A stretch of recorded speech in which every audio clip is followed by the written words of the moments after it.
I'm now going to start the dermatomes and the neurovascular eval for the foot and ankle. All right, so L1 is here. L2 is slightly lower. L3 is slightly lower than that, going on to medial knee.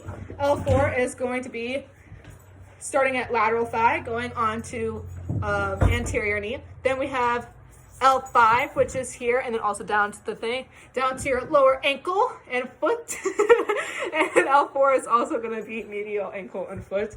All right, then we have L1, L2, L3, L4, L5. L5 goes around here, and then S2, S1, the other stuff I'm not touching. Then we have the myotomes. L1 and L2 is hip flexion. Then we have L3 and L4, which is knee extension. Then we have L5, which is great toe extension. And then we have ankle eversion. I don't know if you can see that, ankle eversion or hip extension. Watch my computer.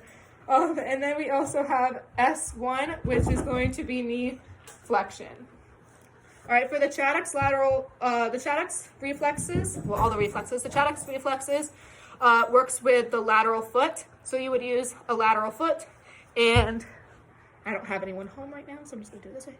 So, and then you would test the lateral foot and see if they feel any of that. And then also, I think it's like, I can't pronounce it, the Oppenheimen, I can't pronounce it right, but that's gonna do the medial tib, all right? So you're gonna go distal to proximal and test that. And then the Babinski, that you're just gonna take something and tickle kind of like the bottom of the foot and then see if they have a reaction. For the Achilles tendon reflex, which you would have the patient sit prone, and then you would also have the patient sit prone, and then you would tap back here, okay? Next, after that is the tibialis posterior reflex, which you would test the posterior aspect of the tibia, okay? And then you have the patellar tendon reflex. Is the one that you usually do whenever you go to the doctor's office, where they go here and you should get a little kick response. Then you have the medial hamstring. They would sit prone, and then you test the medial hamstring, okay? And the knee should be slightly flexed when they sit prone, and then also that will cause the knee to slightly flex whenever you hit that, okay? I'm now going to start the functional testing of the ankle and foot eval. So remember, I would have a goniometer for this, but I don't because I'm home. So we're just going to wing it. And I also do not have an actual athletic training table. I have my bed. And not an athlete, but my mom. So, sorry, Mom. All right, so first you're going to have the patient plantar flex. So that's pushing down on the gas pedal. Check bilaterally, so have them do one foot at a time. All right, and that should be about 50 degrees.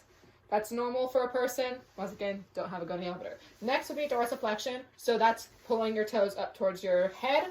That would be about -20 degrees. Then supination. That's supination. All right, that would be around 45 to 60 degrees is normal. Then pronation, so that's going this way.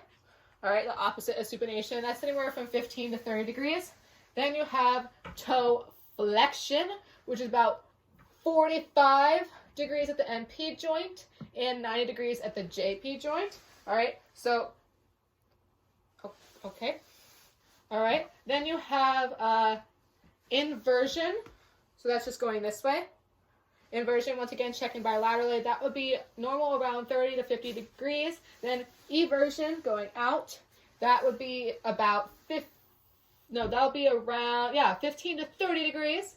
And then the big toe flexion, that would be around 0 to 40 degrees. And then big toe extension. You're not doing these right at all. I'm just gonna, yeah. And then that will be around 0 to 50 degrees. And then also you want to measure the great toe abduction and adduction. My dad in the background. And I'm done. Okay.